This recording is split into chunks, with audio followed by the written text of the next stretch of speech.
নমস্কাৰ জনালো সকলোকে এয়া সৰুদেহে ৰাতিপুৱা উঠি ব্ৰাছ মুখত ল'লে তাৰপিছতে কিবা কিবি কৈছিলে যদিও মই ভিডিঅ'টোত দি দিয়া নাই আচলতে বহুত কথা কয় এয়া মই কম্বল চম্বল জাপি মেলি ল'লোঁ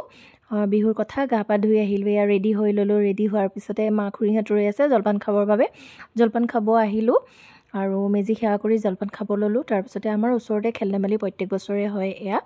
আৰু তালৈ ডাঙৰ বেটাই পাৰ্টিচিপেট কৰিম বুলি ক'লে তালৈ আহিলোঁ অহাৰ পিছতে ঘৰ পালোঁ ঘৰ পাই এয়া ৰাও টেঙা খালোঁ খাই পেলাই আৰু সৰু দেহাৰ লগত অকণমান কিবা কিবি কথা পাতিলোঁ এইটো দিয়া নাই বাৰু কি কৈছে তাৰপিছতে পটককৈ এফালে যাব লগা হ'ল মাজনী আৰু মই ওলাই আহিলোঁ ক'লৈ আহিছোঁ আপোনালোকক দেখাই আছোঁ গমেই পাব এয়া আহি পালোহি টেস্কো দ্য ৰিজৰ্ট এয়া অৱস্থিত হৈছে আমাৰ বোকাঘাটতে আছে তাৰপিছতে তাত আহিলোঁ পটককৈ আহিব লগা হ'ল কেলৈ আহি আছোঁ গম পাব আহি আমি পটককৈ ভিডিঅ' আৰু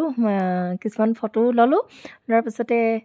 যিজন গেষ্টৰ বাবে ৰৈ আছিলোঁ তেওঁ আহি পেলাই খোৱাৰ অৰ্ডাৰ দিলোঁ এয়া হৈছে আমাৰ গেষ্ট অমল ডেকা তাৰপিছতে আমি খাই বৈ ফটো চটো তুলি আৰু কিবা কাম আছিলে সেইখিনি কৰি ল'লোঁ তাৰপিছতে তেওঁ গ'লগৈ আৰু আমিও আহিলোঁ আহি পাওঁতে ঘৰ পাওঁতে সন্ধিয়া লাগিলে বিৰাট ঠাণ্ডা আহিয়ে মই জুইহে সেকিছোঁহি আৰু একদম ইমান ঠাণ্ডা লাগিলে তাৰপিছতে তালৈ যোৱাৰ কেইটামান ফটো দি দিছোঁ গৈ পাইছিলোঁগৈ 2:30 বজাত ইয়াৰ পৰা গৈছোঁ 3:30 মানত তাত পাইছোঁ তেতিয়া পোহৰে হৈ আছিলে আহি পাওঁতে